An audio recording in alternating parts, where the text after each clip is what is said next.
नमस्कार दोस्तों, decode exam पर मैं शिवम आप सभी का फिर से बहुत बहुत स्वागत करता हूं। देखिए, हम एनसीईआरटी वाली क्लास 6 की बुक कंप्लीट करने पे आ गए हैं। लगभग 7 वीडियो में आज 7वां अंतिम वीडियो इसका होगा, जिसमें हम आज इसको पूरी तरह से क्या करेंगे, कंप्लीट कर लेंगे। ठीक है, तो लास्ट चैप्टर है ये क्लास 6 का, भारत, जलवायु, वनस्पति तथा वन्य प्राणी। ठीक है, तो जलवायु और वनस्पति की बात हो रही है। जलवायु क्या है, मौसम क्या है, वो सब चीजें आज हम शॉर्ट में 6 क्लास के हिसाब से समझने का प्रयास करेंगे। ठीक है, चलिए, तो क्या कह रहे हैं आप मौसम के बारे में प्रतिदिन समाचार पत्रों में पढ़ते हैं तथा टेलीविजन पर देखते हैं। हाँ, देखते हैं कि आज मौसम ऐसा रहेगा, आज मौसम ऐसा रहेगा। ठीक है, ये सब चीजें, अथवा दूसरों को इस संबंध में बात करते हुए भी सुनते हैं। लोग कहते हैं ना कि आज मौसम में बहुत गर्मी है, आज तो मतलब ठंड है थोड़ी सी, आज मौसम थोड़ा सही है, या उमस है, इस टाइप की चीजें।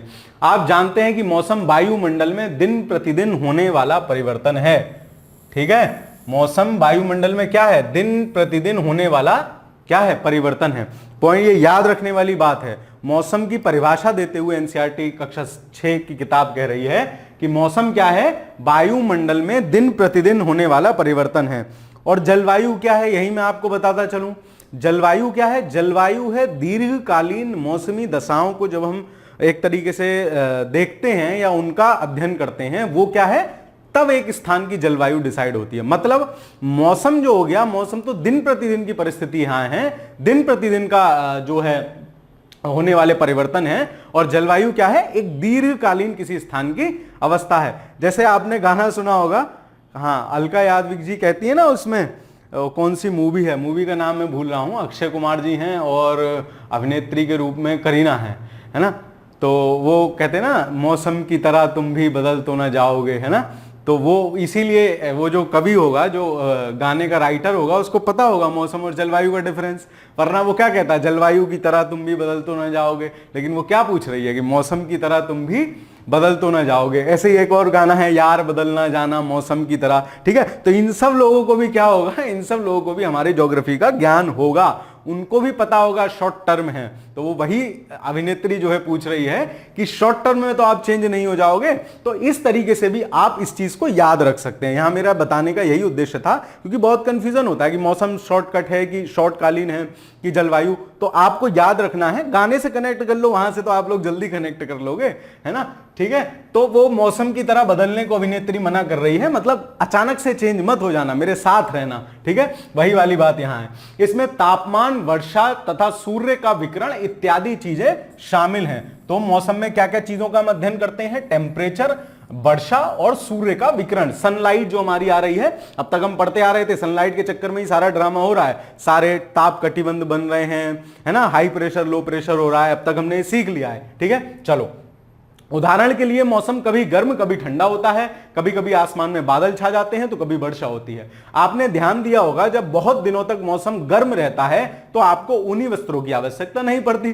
कौन जो है गर्मी में जो है ऊनी वस्त्र पहनेगा।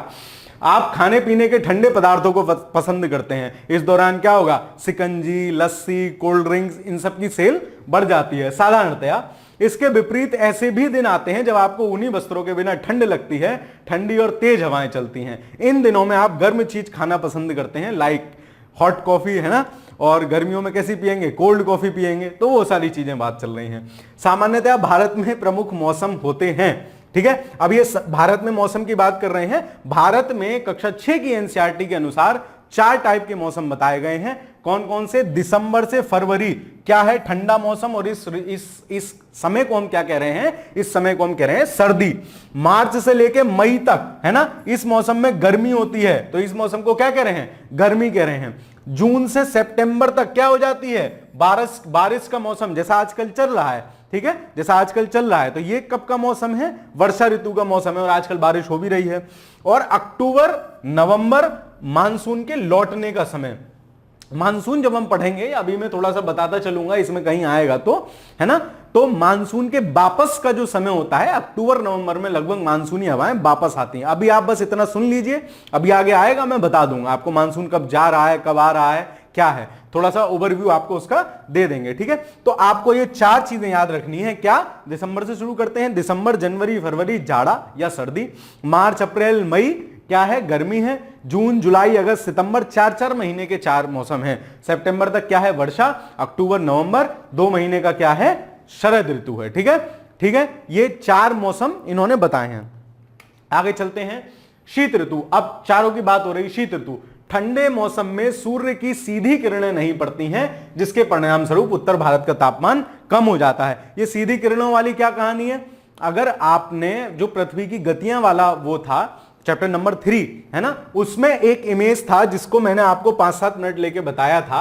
उसमें क्या था कि हमारी पृथ्वी इस तरीके से गति कर रही है। अब तक तो आप ये जान चुके हैं कि ये क्या है, 0 डिग्री रेखा है, विषुवत रेखा है, और ये क्या है, ये 23.5 डिग्री रेखा है, या ये क्या है, कर्क रेखा है, और नीचे वाली 23.5 डिग्री सर आपने बता दी है, ये क्या है, ये मकर रेखा है।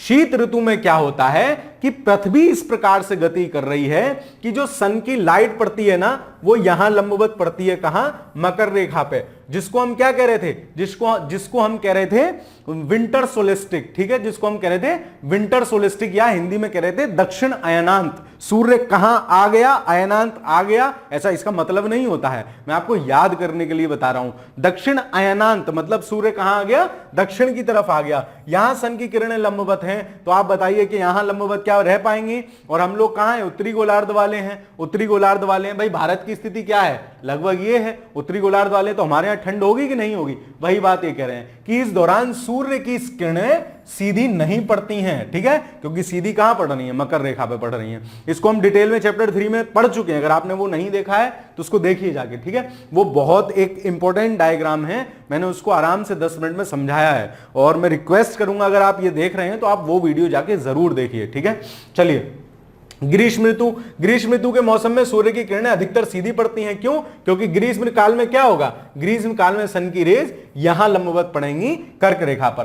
तापमान बहुत अधिक हो जाता है, दिन के समय गर्म एवं शुष्क पवनें बहती हैं, जिसे लू कहते हैं, है ना। गर्मियों में आपने देखा होगा ना, हवा तेज चलती है, दोपहर में मां मना करती है कि बेटा बाहर मत जा, लू लग जाएगी, है ना। वो लग कैसे जाती है लू, चिपटती थोड़ी ना है, मतलब अब गर्म हवा है, आपको लगेगी तो नुकसान ही करेगी आपकी बॉडी को, ठीक है, तो इसलिए, ठीक है। चलिए आगे देखते हैं, दक्षिण पश्चिम मानसून या वर्षा का मौसम। अब सर ये दक्षिण पश्चिम मानसून क्या भला है, ये क्या नया सिस्टम आ गया। देखो हमारे यहां क्या होता है, हमारे यहां क्या होता है कि मानसूनी हवाओं में जिधर से हवा आ रही होती है, सामान्यतः मानसूनी क्या, कहीं भी जिस साइड से हवा आ रही होती है हम उसको उस तरफ की हवा का नाम दे देते हैं। अब जो हमारे यहां वर्षा होती है, अभी सिर्फ हम शॉर्ट में समझ रहे हैं, मानसून एक अलग से बृहद टॉपिक है जिसपे 1-2 घंटा अलग से लेक्चर हो सकता है। मैं अभी सिर्फ आपको शॉर्ट में समझा रहा हूं कि हमारी जो मानसूनी हवाएं आती हैं वो इस डायरेक्शन से आती हैं। अब ये डायरेक्शन कौन सी है, अगर आप जानते हैं, ईस्ट वेस्ट नॉर्थ साउथ, ठीक है, तो आप देखिए ये वाली डायरेक्शन कौन सी हो रही है, दक्षिण पश्चिम हो रही है कि नहीं हो रही है, दक्षिण पश्चिम। तो ये जो मानसूनी हवाएं हैं, यही हवाएं क्या करती हैं, यहां से निकलकर ऊपर हिमालय से टकराकर क्या करती हैं, वर्षा करती हैं पूरे भारतवर्ष में, ठीक है। ये यहां से 2 पार्ट में बट जाती है, एक तो इधर चली जाती है, एक बंगाल की खाड़ी से मुड़के इस तरीके से जाती है, ठीक है, एक बंगाल की खाड़ी से मुड़के इस तरीके से जाती है। फिलहाल हम उसको बाद में डिटेल में समझेंगे। दक्षिण पश्चिम मानसून शब्द का मतलब मैंने आपको समझा दिया, क्योंकि हमारे यहां की जो जलवायु है वो मानसूनी जलवायु है, और जो हवाएं वर्षा कर रही हैं वो दक्षिण पश्चिम साइड से आ रही हैं, इसलिए हम इसको क्या कह रहे हैं, दक्षिण पश्चिम मानसून या वर्षा का मौसम। यह मानसून के आने तथा आगे बढ़ने का मौसम है। इस समय पवन बंगाल की खाड़ी और कहां से, अरब सागर से स्थल की ओर बहती है। मैंने आपको बताया, दोबारा बता देता हूं, एक बार दोबारा बता देता हूं, ठीक है। देखो है क्या कि दक्षिण पश्चिम मानसून क्यों कह रहे हैं, इस साइड से हवा आ रही हैं, लेकिन ये प्रायद्वीपीय भारत से टकराकर क्या होती हैं, 2 तरफ में बट जाती हैं।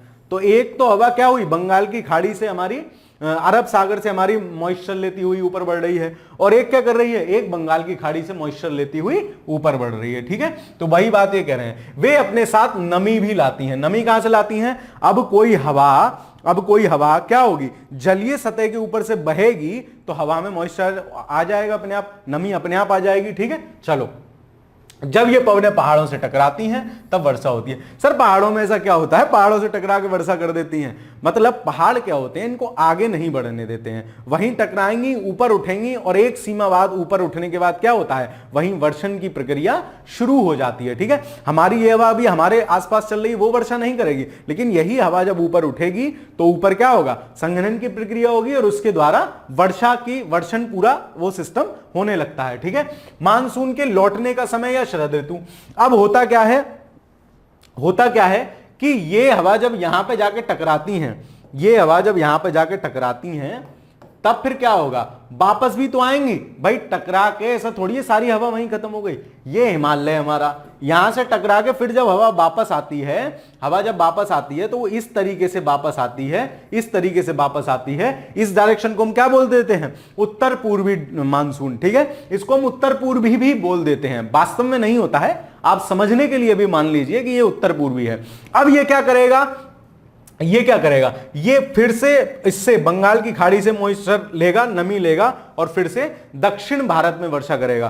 तो आपने सुना होगा कि दक्षिण भारत में जो वर्षा होती है, तमिलनाडु में जो वर्षा होती है, वो मुख्यतः कैसी वर्षा होती है, वो मुख्यतः लौटते हुए मानसून से वर्षा होती है, या आपने कहीं सुना होगा कि वहां जाड़ों में वर्षा होती है, लौटते मानसून कारण। ठीक है, तो लौटते मानसून के कारण का मौसम या शरद ऋतु। इस समय पवन स्थल से किधर चल रही है, स्थल से लौटकर बंगाल की खाड़ी की ओर बहती है। ये देख रहे हो, स्थल से यहां टकराई और बंगाल की यहां से ये टकरा के वापस आ रही है स्थल से। ठीक है, आपको दिख रहा होगा, वापस लौटती है और क्या करती है, बंगाली खाड़ी में बैठती है। यह मानसून के लौटने का मौसम होता है। भारत के दक्षिण भागों में विशेषकर तमिलनाडु और आंध्र प्रदेश में इस मौसम में वर्षा होती है। आंध्र कौन सा हिस्सा रहा, ये, इसी के नीचे क्या रहा, तमिलनाडु। ठीक है, किसी स्थान पर अनेक वर्षों में मापी गई मौसम की औसत दशा जलवायु कहलाती है। देखो फिर से एक पॉइंट आ गया जो आपको मार्क करना है। ठीक है, जो आपको मार्क करना है, क्या, किसी स्थान पर अनेक वर्षों में मापी गई मौसम की औसत दशा को क्या कह रहे हैं, जलवायु कह रहे हैं। और मौसम हम किसको कह रहे थे, शॉर्ट टाइम की, दिन प्रतिदिन के जो परिवर्तन होते हैं उनको क्या कह रहे थे, मौसम कह रहे थे। इसीलिए करीना कपूर जी अक्षय कुमार जी से कहती हैं कि यार बदलना जाना मौसम की तरह। ठीक है, वो इसीलिए नहीं कहती हैं कि यार बदलना जाना जलवायु की तरह, क्योंकि उनको पता है जलवायु तो स्टेबल है। हाँ, ये कह सकती हैं कि यार रहना जलवायु की तरह, मतलब मेरे साथ लॉन्ग टर्म तक एक से रहना। ठीक है, चेंज मत होना दिन प्रतिदिन। चलो खैर आगे चलते हैं। भारत की जलवायु को मोटे तौर पर क्या कहते हैं, मानसूनी जलवायु कहते हैं। क्यों, क्योंकि मानसून पे बहुत सारी चीजें डिपेंड हैं, इसलिए भारत की जलवायु कैसी है, मानसूनी जलवायु है। अभी तक 2-3 पॉइंट इंपॉर्टेंट आए हैं, हमने चारों वो देखे, हमारे यहाँ चारों जो मौसम है, दक्षिण पश्चिम मानसून देखा है ना, और लौटता मानसून देखा, और भारत की जलवायु हमने देखी, उसको क्या कह रहे हैं, मानसूनी जलवायु कह रहे हैं। ठीक है, यह भी पूछा जा सकता है कि भारत की जलवायु निम्नलिखित में से किस प्रकार की है, तो मानसूनी जलवायु। अगला, मानसून शब्द अरबी भाषा के मौसम शब्द से लिया गया है, जिसका अर्थ होता है मौसम। भारत की स्थिति उष्ण कटिबंध। अब आपको यह समझ में आना चाहिए उष्ण कटिबंध क्या है।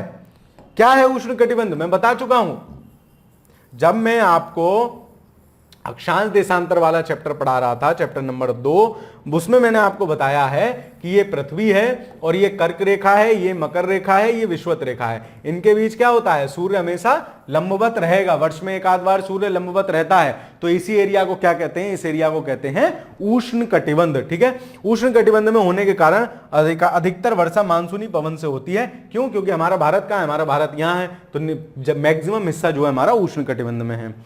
ठीक है, भारत में कृषि वर्षा पर निर्भर है, सबको पता है, आप तो ग्रामीण देहात के बच्चे जानते ही हैं कि बारिश पर हमारी कृषि काफी हद तक निर्भर है। अच्छे मानसून का मतलब पर्याप्त वर्षा होता है और प्रचुर मात्रा में फसलों का उत्पादन होता है। ठीक है, जैसे जब हमारे यहाँ बढ़िया फसल असल हो जाती है तो हमारे गांव देहात में लोग कहते हैं कि इस बार मानसून बहुत बढ़िया रहा है ना। क्यों, क्योंकि उनकी फसल अच्छी हुई, और हमारी कृषि मुख्यतः किस पर निर्भर है, इसी मानसून पर निर्भर है। चलो, किसी स्थान की जलवायु उसकी स्थिति, ऊंचाई, समुद्र से दूरी तथा उच्चावच पर भी निर्भर करती है। अब देखो जलवायु की बात चल रही है, जलवायु की बात चल रही है। मौसम में हम लोग क्या क्या चीज देख रहे थे, टेम्परेचर देख रहे थे, सनलाइट देख रहे थे, वर्षा देख रहे थे, ये सब उसके मापक थे।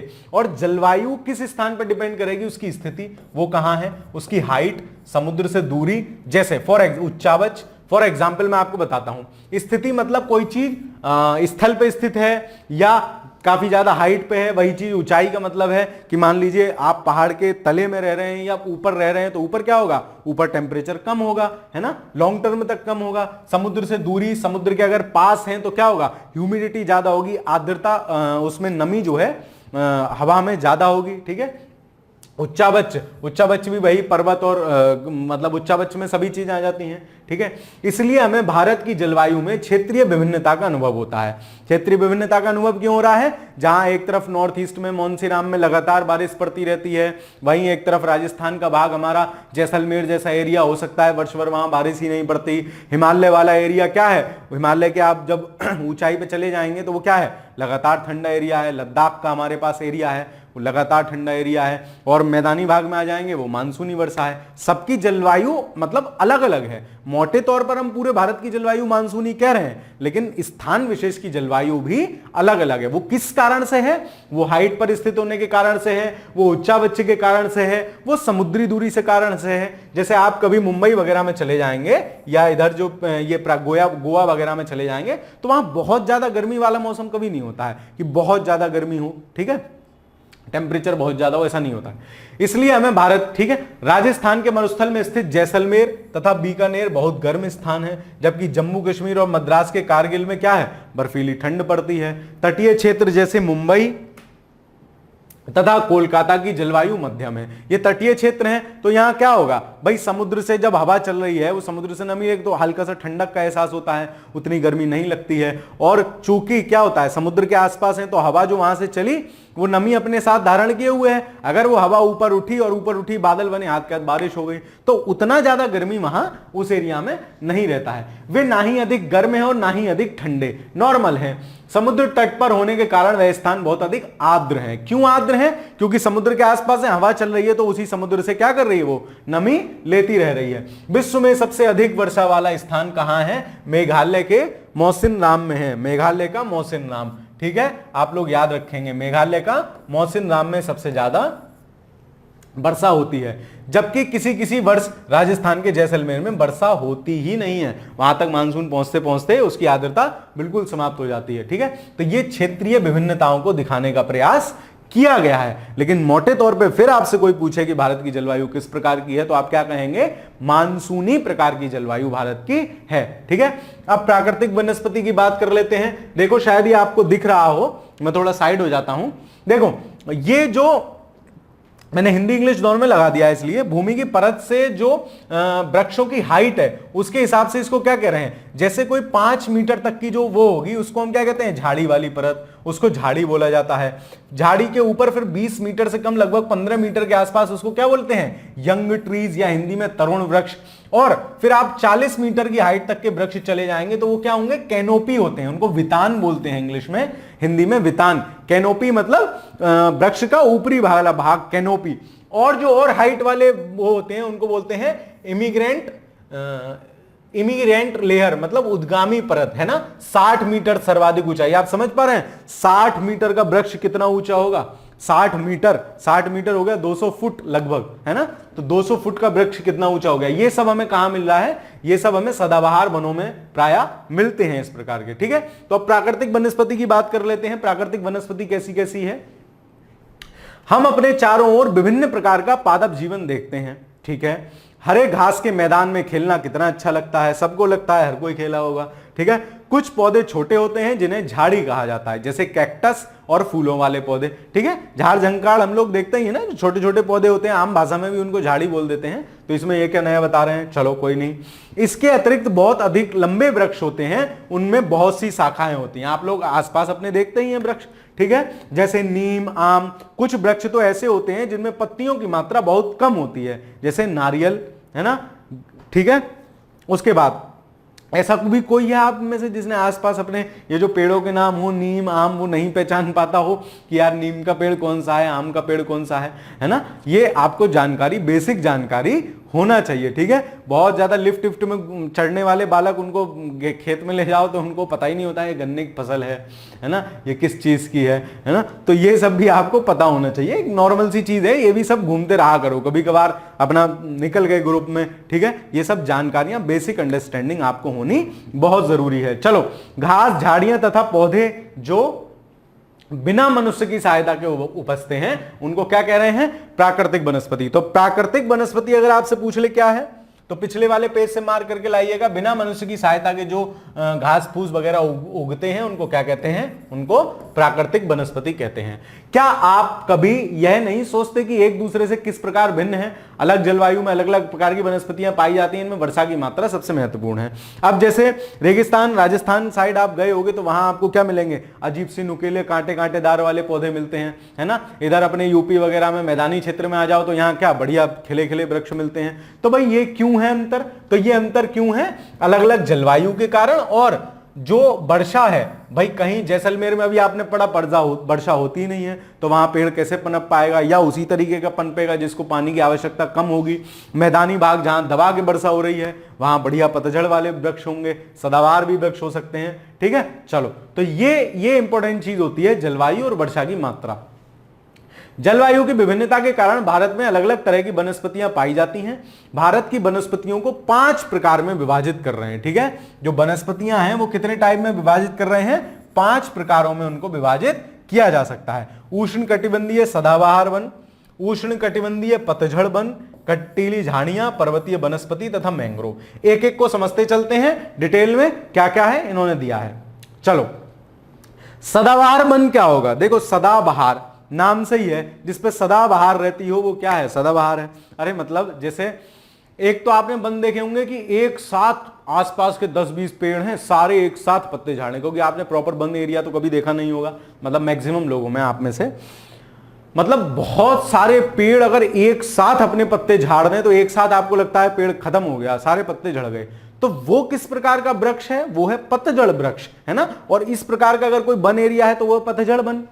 और अगर आप देखते हो कि अभी आज 20-25 पत्ते गिर गए, आज नए पत्ते आ गए, फिर 20-25 पत्ते गिर गए, फिर नए आ गए, 20-25 से मतलब लगभग थोड़े पत्ते गिर गए, फिर नए आ गए, इसी प्रकार से अगर चलता रहता है तो क्या बोलते हैं उसको बोलते हैं सदाबहार। मतलब उस पे बहार सदा है ना, एवरग्रीन है, इंग्लिश में सरल है, एवरग्रीन फॉरेस्ट, मतलब वो हमेशा ग्रीन है, ऐसा नहीं है कि वो डेसिडुअस है या उनके पत्ते गिर जा रहे हैं। ठीक है, चलो, तो उष्ण कटिबंधीय सदाबहार वन को ही क्या कह रहे हैं? वर्षा वन भी कह रहे हैं, उष्ण कटिबंधीय वर्षा वन। अब उष्ण कटिबंध आपको समझ में आना चाहिए, मैंने पहले ही बोला था वहां पढ़ाते समय आपको कि ये कटिबंध आपका पीछा नहीं छोड़ेंगे पूरी ज्योग्राफी में, इसीलिए वहां मैंने डिटेल में बताया। अगर आपने नहीं देखा है तो चैप्टर 2 अक्षांश और देशांतर उसको देख के आइए। ठीक है, यही प्लेलिस्ट में आपको मिल जाएगा। तो वर्षा वन, सदाबहार वन कहां होंगे? सदाबहार वन वहां ज्यादा होंगे जहां वर्षा की मात्रा ज्यादा प्राप्त हो रही होगी, वर्षा लगभग 200 सेंटीमीटर के आसपास मिल रही होगी। ठीक है, उष्ण कटिबंधीय वर्षा वन, उष्ण कटिबंधीय वर्षा वन उन क्षेत्रों में पाए जाते हैं जहां वर्षा की मात्रा बहुत अधिक होती है। कितनी बहुत अधिक? लगभग 200 सेंटीमीटर, लगभग 200 सेंटीमीटर वर्षा, 200 या उससे ज्यादा हो। ये इतने घने होते हैं, कितने घने होते हैं कि सूर्य का प्रकाश जमीन तक भी नहीं पहुंच पाता। मतलब पूरी तरह से वन क्या है? पूरी तरह से ऐसे घने हुए वन है। जैसे आप देखते हो कहीं कहीं कोई घना पेड़ होता है तो उसके नीचे लोग खाट डाल के बैठे रहते हैं। गांव देहात में तो ये दृश्य आम है, शहरों में आपको नहीं देखने को मिलेगा। तो वो क्या है? छांव की वजह से बैठे हैं, वहां सनलाइट नहीं पहुंच पा रही है, किसकी वजह से? उस पेड़ की वजह से। अब सोचो वो एक पेड़ है और वैसा ही पेड़ों का झुंड हो, सदाबहार वृक्ष हो, है ना, वैसा ही पेड़ों का झुंड हो, तो नीचे क्या है? नीचे उस एरिया को कभी सनलाइट नहीं प्राप्त हो पाती है। तो अगर स्टेटमेंट के रूप में आपसे पूछ लिया जाए कि सदाबहार वाली भूमि को वर्ष में बहुत कम सूर्य ताप प्राप्त होता है, और उसमें भी और लिखा हो उष्ण कटिबंधीय वर्षा वन या उष्ण कटिबंधीय सदाबहार वन वाली भूमि को वर्ष में बहुत कम टेम्परेचर या सूर्य ताप या सूर्य की किरणें प्राप्त होती हैं। अब आप सोचेंगे अरे उष्ण कटिबंधीय है, यहां तो सूरज आएगा ही आएगा, लेकिन भाई साहब वो सदाबहार वन है ना, तो वहां क्या होगा? सूर्य का प्रकाश जमीन पर नहीं पहुंच पा रहा है बहुत हद तक। वृक्षों की अनेक प्रजातियां इन वनों में पाई जाती हैं। ये वन अलग अलग समय में अपनी पत्तियां गिराते हैं। ठीक है, ये क्या कर रहे हैं? अलग अलग टाइम पे पत्तियां गिरा रहे हैं। एक साथ गिरा देंगे तो क्या होगा? पतझड़ हो जाएंगे, डेसिडुअस हो जाएंगे, लेकिन अलग अलग समय पे गिरा रहे हैं। फलता वे हमेशा हरे भरे दिखाई देते हैं। ठीक है, हमेशा हरे भरे दिखाई देते हैं। उन्हें सदाबहार वन कहा जाता है, एवरग्रीन फॉरेस्ट, सदाबहार वन। अंडमान निकोबार द्वीप समूह, उत्तर पूर्व के राज्यों के कुछ भागों तथा पश्चिमी घाट की संकरी पट्टी में पाए जाने वाले प्रमुख वृक्षों में क्या है? महोगनी, एवोनी तथा रोजवुड। अब आपसे एक क्वेश्चन पूछा जाए, मान लो कि महोगनी, एवोनी, रोजवुड निम्नलिखित में से किस प्रकार की वन प्रजाति है? शक्लें देखोगे हमें ऐसे सवाल पूछ लेते हैं, ये पूछ लेते हैं, वो पूछ लेते हैं। अरे भाई 6 क्लास की एनसीईआरटी का एग्जाम्पल है और यही एग्जाम्पल प्रश्न बन के आ जाएगा ना तो अभी आधे ज्यादा कंफ्यूज हो जाएंगे। तो हमें यहां से यह भी याद रखना है कि महोगनी, एबोनी और रोजवुड किस प्रकार के वन है? उष्ण कटिबंधीय सदाबहार वन है। और भारत में उष्ण कटिबंधीय सदाबहार वन कहां मिल रहे हैं? अंडमान निकोबार में, नॉर्थ ईस्ट के कुछ राज्यों में और पश्चिमी घाट की संकरी पट्टी में। अब सर पश्चिमी घाट क्या होता है? कान पे थप्पड़ पड़ेगा बहुत तेज, ठीक है। पश्चिमी घाट उस दिन सारा मैंने बताया है आपको, पश्चिमी तट बताया, पश्चिमी घाट बताया, उनके बीच में जो मैदान है वो बताए। इसीलिए कहता हूं कि कंटिन्यूअस देखते रहिए। देखो मेरा उद्देश्य आपको यहां बेसिक रूप से ज्योग्राफी में स्ट्रॉन्ग करना है, ठीक है।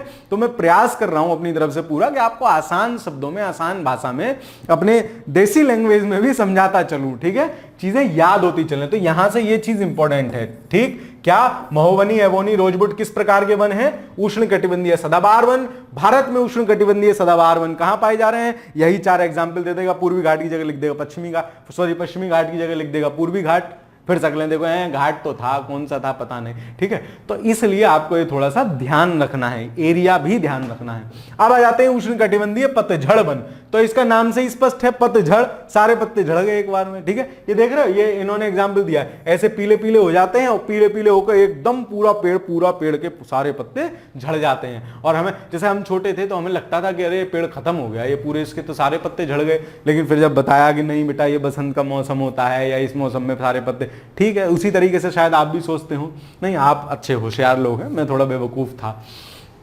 हमारे देश के बहुत बड़े भाग में इस प्रकार के वन पाए जा रहे हैं। कैसे वन पाए जा रहे हैं? पतझड़ वन पाए जा रहे हैं, उष्ण कटिबंधीय पतझड़ वन। इन वनों को मानसूनी वन भी कहा जाता है। क्यों? क्योंकि मानसून आने से पहले सारे झड़ जाएंगे, बारिश के बाद सारे फिर से उगाएंगे। तो इनको क्या कह रहे हैं? मानसूनी वन। ये कम घने होते हैं और वर्ष में एक निश्चित समय पर अपनी पत्तियां गिराते हैं, ठीक है, और उनकी अपेक्षाकृत कम घने होंगे। इन वनों में पाए जाने वाले महत्वपूर्ण पेड़ कौन से हैं? साल, सागौन, पीपल, नीम, शीशम। आपने देखा होगा नीम की सारी पत्ते, नीम का पेड़ जो जानते हो, मतलब जानते ही होंगे, सारी पत्तियां 2-4 दिन में ही सब झड़ जाती हैं, पीली पीली हो गए, ठीक है। तो ये साल, सागौन, पीपल, नीम, शीशम, मतलब जो आम भाषा में आप जो पेड़ जान रहे हो ना, वो कौन से हैं? वो पतझड़ पेड़ हैं। और जो 3 रोजवुड, महोगनी और एबोनी है ना, रोजवुड, महोगनी, एबोनी, है ना। ऐसा लग रहा है कि हमारे जान पहचान वाले नाम नहीं है, तो जान पहचान वाले नाम नहीं है, वो कौन से हैं? वो हैं सदाबहार वन। और जान पहचान वाले जो हैं वो हैं पतझड़ वाले वन। ये कहां कहां पाए जा रहे हैं? एमपी, उत्तर प्रदेश, बिहार, झारखंड, छत्तीसगढ़, ओडिशा, महाराष्ट्र के कुछ भागों में पाए जाते हैं। मतलब मैदानी वाला जो भाग है लगभग उस एरिया में पाए जा रहे हैं। कौन से? उष्ण कटिबंधीय पतझड़ वन। तो हमने 2 चीजें देखी अभी, उष्ण कटिबंधीय सदाबहार वन देखा और उष्ण कटिबंधीय पतझड़ वन देखे। चलो अब आ गई कंटीली झाड़ियां। ये क्या चक्कर है सर, कंटीली झाड़ियां? चलो पढ़ते हैं। देख रहे हो ये इस टाइप वाले जो पौधे होते हैं ना, आपने देखे होंगे छत बत पे बंदर से बचने के लिए लोग लगाए रहते हैं, ठीक है, ऐसे वाले ये कटीले टाइप वाले, कांटे कांटे वाले, है ना, कटीली झाड़ियां टाइप से जो होती हैं। कंटीली झाड़ियां, इस प्रकार की वनस्पति देश के शुष्क भागों में पाई जाती हैं। शुष्क मतलब जहां पानी की कमी है ना, पानी की न्यूनता है, जल की न्यूनता है। पानी की क्षति को कम करने के लिए इनकी पत्तियों में क्या होता है? बड़े बड़े कांटे हो जाते हैं, है ना। इनके महत्वपूर्ण वृक्ष हैं कैक्टस, खैर, बबूल, कीकर इत्यादि। ये राजस्थान, पंजाब, राजस्थान क्योंकि यहां वर्षा कम हो रही है, पंजाब का राजस्थान से सटा हुआ वाला एरिया, हरियाणा का राजस्थान से सटा हुआ वाला एरिया और पश्चिमी घाट के पूर्वी ढालों। ध्यान रखना प्रभु, अभी सर आप कह रहे थे पश्चिमी घाट पे क्या पाए जा रहे हैं? पश्चिमी घाट पे सदाबहार वन पाए जा रहे हैं, लेकिन पश्चिमी घाट का पूर्वी ढाल, देखो चक्कर क्या है समझ लो, कंफ्यूजन नहीं होना चाहिए। ये जो आपका पश्चिमी घाट है ना, ये क्या है? ये सतत है। मैंने उस दिन आपको बताया था, यहां क्या है, इस तरीके की पहाड़ियां हैं, इस तरीके की पहाड़ियां हैं और काफी ऊंची पहाड़ियां हैं। जब मानसूनी पवनें क्या होती हैं? मानसूनी पवनें इनसे टकराएंगी ना, इनसे टकराएंगी तो ये क्या करेंगे? क्योंकि ऊंचे हैं, ये कहेंगे इधर की तरफ ही रुक जा, इधर की तरफ ही रुक जा, किधर? पश्चिम की तरफ ही रुक जा। यानी सारी जो वर्षा होगी ना इधर वाले एरिया में हो जाएगी। यानी पश्चिमी घाट का पश्चिमी तट पे तो सारी वर्षा हो जाएगी और पश्चिमी घाट का ये जो पूर्वी तट रह गया, ये रह गया भाई प्यासा, ठीक है। ये क्या रह गया? ये रह गया प्यासा। जब यहां पानी की कमी है, ये प्यासा रह गया, तो क्या होगा? यहां कटीली झाड़ियां उगेंगी, है ना, यहां कटीली झाड़ियां उगेंगी और उस प्रकार के पौधे उगेंगे जिनको जल की आवश्यकता कम होगी। जैसे कौन कौन से? कैक्टस हो सकता है, खैर का पौधा हो सकता है, या फिर बबूल हो सकता है, कीकर हो सकता है, इस प्रकार। तो पश्चिमी घाट का पूर्वी ढाल, अब ध्यान रखना पश्चिमी घाट के पश्चिमी ढाल की तरफ या पश्चिमी तटीय मैदान है ना, इनमें कौन से पौधे पाए जा रहे हैं, इनमें पाए जा रहे हैं सदाबहार वन। और पश्चिमी घाट का पूर्वी ढाल जो है, पूर्व की तरफ वाला हिस्सा जो है, वहां कैसे पाए जा रहे हैं, कटीली झाड़ियां। बाकी इन सब में तो आप लगा ही लोगे, राजस्थान, पंजाब, हरियाणा। ये थोड़ा सा कंफ्यूजिंग था इसलिए मैंने बता दिया। चलो आगे देखते हैं, ये और दिए। अब आ गई पर्वतीय वनस्पति। पर्वतीय वनस्पति कैसे होती है, पर्वत में ऊंचाई के अनुसार वनस्पतियां विभिन्न प्रकार की होती हैं। ऊंचाई बढ़ने के साथ तापमान में कमी आती है। ये उस दिन हमने जो वायुमंडल वाला देखा था उसमें मैंने आपको बताया था कि क्षोभ मंडल की सीमा में जैसे जैसे आप ऊपर बढ़ोगे टेम्परेचर क्या होता है, कम होता रहता है। समुद्र तल से 1500 मीटर से 2500 मीटर की ऊंचाई के बीच पेड़ों का आकार शंक्वाकार होता है। मतलब अगर किसी स्थान की हाइट 1500 मीटर है, हम लोग जो रह रहे हैं, जो हम लोग मैदानी वाले रहते हैं, लगभग 250 से 300 मीटर हाइट होती है। लेकिन आप करीब 1500 मीटर से 2500 मीटर की हाइट पे चले जाओगे तो पेड़ आपको कैसे मिलेंगे, ऐसे शंक्वाकार पेड़ मिलेंगे। जो लोग पहाड़ों में कभी गए हों घूमने घामने, है ना, वो वहां देख सकते हैं उस चीज को।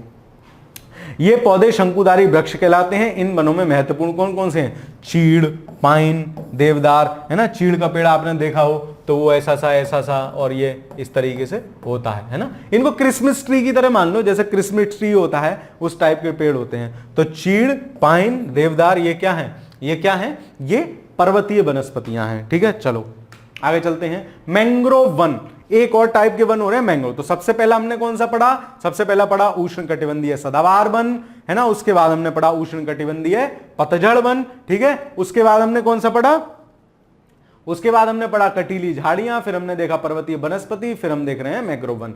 ये वन कहां है, ये वन खारे पानी में रह सकते हैं। मुख्यतः पश्चिम बंगाल के सुंदरवन तथा अंडमान निकोबार के द्वीप समूहों में पाए जाते हैं। सुंदरी वाली सुंदरी नहीं जो आप सोच रहे हो, सुंदरी इस प्रकार के वनों का एक महत्वपूर्ण प्रजाति है। इस प्रजाति के नाम पर ही क्षेत्र का नाम क्या पड़ा है, सुंदरवन पड़ा है। भारत में जो आप ये भारत, ये है हमारा प्यारा भारत, इसके जो वेस्ट बंगाल वाला एरिया है जहां गंगा और ब्रह्मपुत्र नदियां मिलकर अपना डेल्टा बनाती हैं, उस डेल्टा को हम क्या कहते हैं, उस डेल्टा को हम कहते हैं सुंदरवन का डेल्टा। ठीक है, वो क्या है, सुंदरवन का डेल्टा है।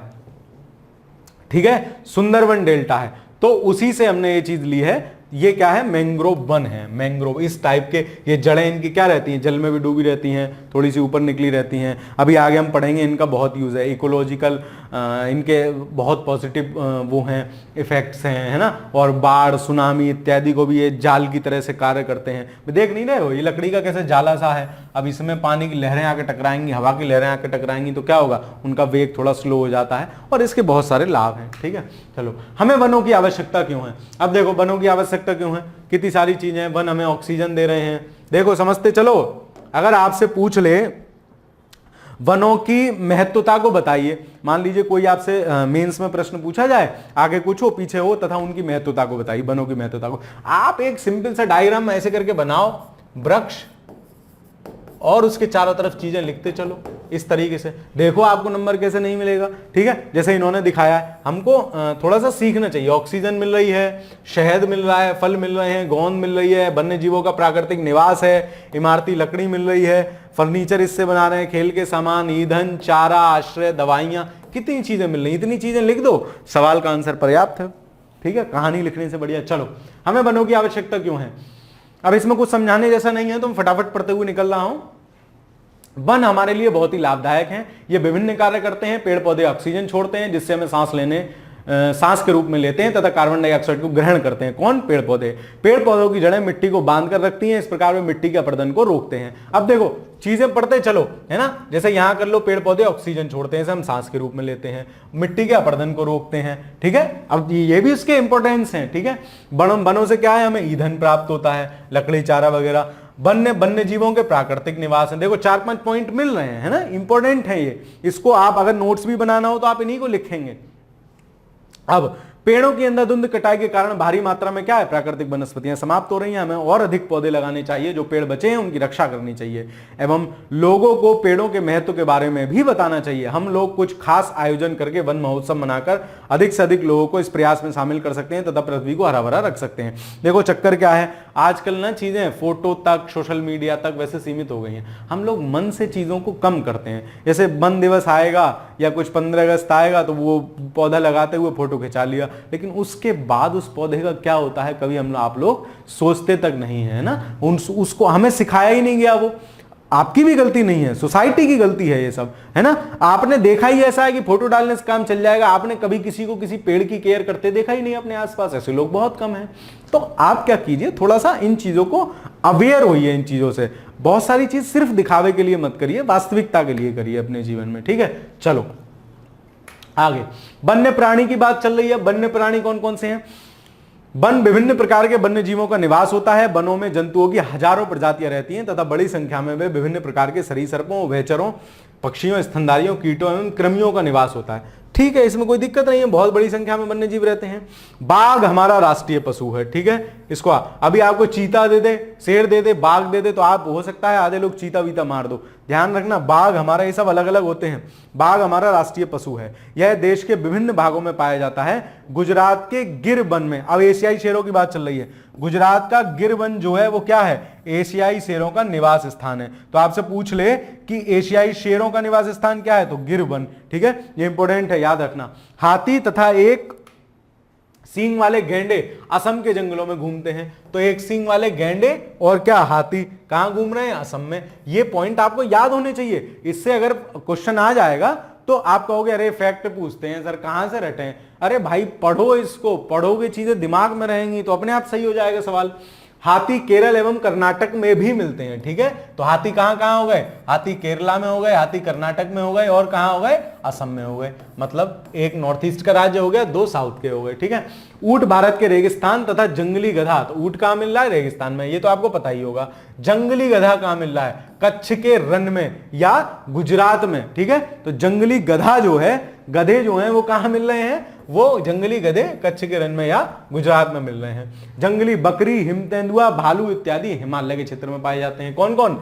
जंगली बकरी, हिम तेंदुआ, भालू इत्यादि कहां पाए जाते हैं? हिमालय के क्षेत्र में पाए जाते हैं। ये आप 3-4 बार पढ़ोगे ना, आपको ध्यान रह जाएगा। और ये सवाल कैसे आएगा? यहां से स्टेटमेंट बना के देगा, निम्नलिखित में से कौन सा कथन सत्य है अथवा सत्य नहीं है। 4 कथन दे देगा, एक को गलत कर देगा या 3 गलत कर देगा, एक सही रहेगा उसमें से। तो इस प्रकार आपको पता होना चाहिए। इसके अतिरिक्त बहुत से दूसरे जानवर जैसे बंदर, सियार, भेड़िया, नीलगाय, चीतल इत्यादि भी हमारे देश में पाए जाते हैं। बंदर तो जहां देखो मिल जाएंगे आपको।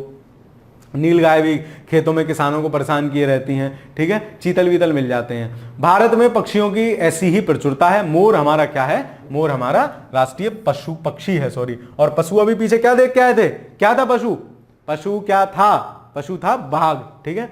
भारत में पक्षी तोता, मैना, कबूतर, बुलबुल तथा बत्तख इत्यादि हैं, ठीक है। तोता मैना इनकी जोड़ी है, ठीक है। खैर चलो, अन्य बहुत सारे राष्ट्रीय पक्षी उद्यान हैं। अब ये सर राष्ट्रीय पक्षी उद्यान क्या होते हैं? जिस एरिया में काफी ज्यादा डाइवर्सिटी होती है उसको संरक्षित करने के लिए हम क्या करते हैं? उसको एक एरिया को नोटिफाइड कर देते हैं और वहां किसी भी प्रकार की मानवीय गतिविधियों पर रोक लगा देते हैं। तो इस प्रकार के एरिया क्या कहेंगे? राष्ट्रीय पक्षी उद्यान, जो पक्षियों को उनका प्राकृतिक निवास ही प्रदान करते हैं। ऐसा नहीं तुम वहां से उठा लाए और घर में अपने 4 पेड़ पौधे लगा के उसको बना दिया गया ये राष्ट्रीय उद्यान है, नहीं। जहां वो वास्तविक रूप से, प्राकृतिक रूप से पाए जा रहे हैं, उसी स्थान का संरक्षण कर दिया, उसको चारों तरफ से क्रॉस कर दिया और उसमें मानव का हस्तक्षेप रोक दिया। दैट इज राष्ट्रीय पक्षी उद्यान, ठीक है। उद्यान शिकारियों से पक्षियों की रक्षा करते हैं। भाई जब मानवीय गतिविधि ना होगी तो ये कहां से चले जाएंगे चाचा? ये जाएंगे ही नहीं। ये जाएंगे नहीं तो पक्षी जीवित रहेंगे, जैव विविधता का संरक्षण होगा। और जैव विविधता का संरक्षण क्यों आवश्यक है वो कक्षा 7 में हम लोग पढ़ेंगे, जो अगली क्लास हम शुरू करेंगे वहां, ठीक है। क्या आप अपने क्षेत्र में पाए जाने वाले 5 पक्षियों के नाम बता सकते हैं? अरे कोई बता दो, कौआ, मैना, तोता ऊपर थे सब, ये सब कबूतर वबूतर सब लोग जानते हैं, ठीक है। चलो खैर, भारत में सांपों की भी सैकड़ों प्रजातियां पाई जाती हैं। उनमें से कौन सी हैं? कोबरा और करैत प्रमुख हैं। कोबरा सांप क्या होता है? बहुत खतरनाक होता है, इसका जहर बहुत खतरनाक होता है, ठीक है। चलो, वनों के कटने तथा जानवरों के शिकार के कारण भारत में पाए जाने वाले वन्य जीवों की प्रजातियां तेजी से घट रही हैं।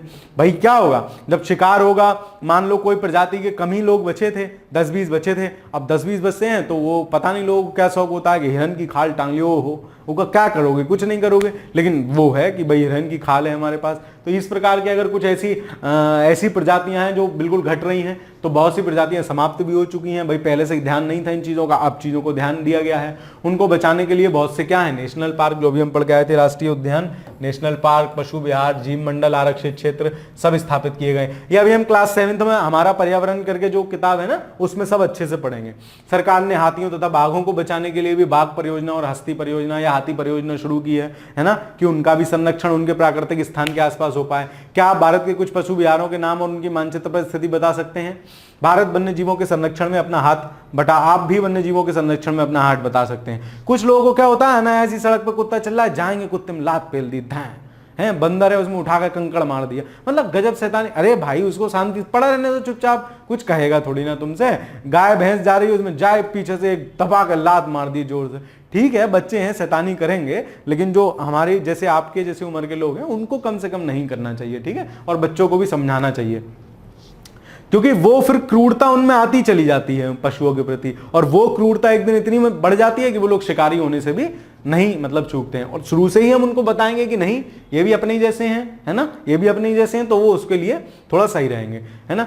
आप जानवरों के शरीर के विभिन्न अंगों जैसे हड्डी, सींग तथा पंख से बने पदार्थों को खरीदने से इनकार कर सकते हैं। आप कैसे संरक्षण कर सकते हैं? ये मोरपंखी ना लें, है ना, मोरपंखी भाई मोर से निकाली गई है वो मोरपंखी ना लें। जानवरों के सींगों से बनी हुई बहुत सारी चीज आती हैं, उनको ना खरीदें भाई, जब खरीदेंगे नहीं तो वो चीज बिकेगी नहीं। और आप जैसे अगर 100, 150, 200, 500 इस तरीके से लोग बढ़ जाएं तो उनका फिर शिकार होना बंद हो जाएगा, ठीक है। चलो, प्रत्येक वर्ष हम लोग अक्टूबर के पहले सप्ताह को क्या करते हैं, वन्य जीव सप्ताह के रूप में मनाते हैं। तो आपको ये पता होना चाहिए वन्य जीव सप्ताह कब होता है, अक्टूबर का पहला हफ्ता, ठीक है, ताकि वन्य जीवों के निवास को संरक्षित करने के लिए जागरूकता लाई जा सके, लोगों में वो लाई जा सके, ठीक है।